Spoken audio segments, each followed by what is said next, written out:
ഇത് കണ്ടോ, ഇത് നമ്മള് ചട്ടിയും കലമൊക്കെ വെക്കണ തിരികട കേട്ടോ നമ്മുടെ. അപ്പൊ കയറ്റി നമുക്ക് നിലത്ത് പറ്റത്തില്ല.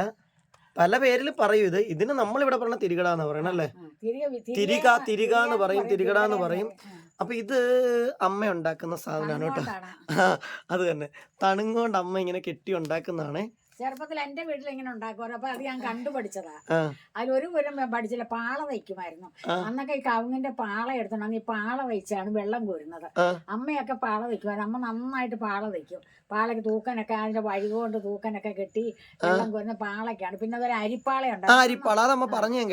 അന്നൊന്നും ഈ പാത്രം ഒന്നും അങ്ങനെ ഇല്ല. നമ്മൾ ഈ അരിയൊക്കെ ഇട്ട് വെക്കുന്ന വലിയ പാള എടുത്തോണ്ട് വന്ന് തയ്ച്ചിട്ട് അതിനകത്ത് മണ്ണ് അതിന്റെ ഇങ്ങനെ എന്തോ ഒരു ഇതിലാണ് മടക്കുന്നത്. ആ മടക്കം പുറത്തോട്ട് ചാതിരം പോലിരിക്കും. അത് മടക്കിയിട്ട് അത് നിറച്ച് മണ്ണ് വാരിയിട്ട് മണൽ വാരിയിട്ട് നിറച്ച് അടപ്പോട്ട് നിറച്ച് കെട്ടി വയ്ക്കും. അതിനകത്ത് ഉണങ്ങുമ്പോൾ പിന്നെ ചൊള്ളി പോയിരിക്കാനൊക്കെ ഉണ്ട്. എന്നിട്ട് അതിനകത്താണ് ഈ അരി ഇട്ട് വെക്കുന്നത്. അരിപ്പാള, മീൻപാള, മുളക് പാള, എല്ലാത്തിനും ഇങ്ങനെ പാള കെട്ടി തൂക്കിയാണ് അന്നൊക്കെ ഇടുന്നത്.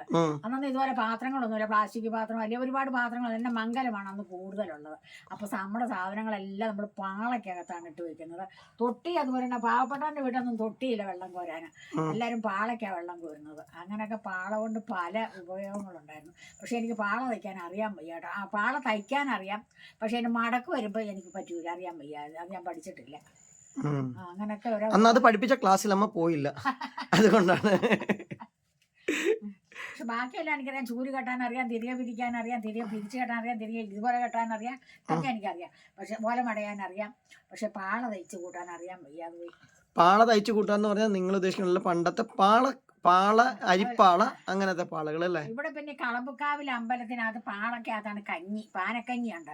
അത് ഈ പാള രണ്ടു വശം ഇങ്ങനെ കൂട്ടിയിട്ട് ഇങ്ങനെ ഈ പാളയിലാണ് കഞ്ഞി കുടിച്ചത്. ആ പാളക്കഞ്ഞി കുടിക്കാൻ ഭയങ്കര രുചി. ഒരു പാളക്കകത്ത് എന്തോരം കഞ്ഞി കൊള്ളുമെന്ന് അറിയാമോ? അങ്ങനെ പാളക്കഞ്ഞിയുണ്ട് ഇവിടെ.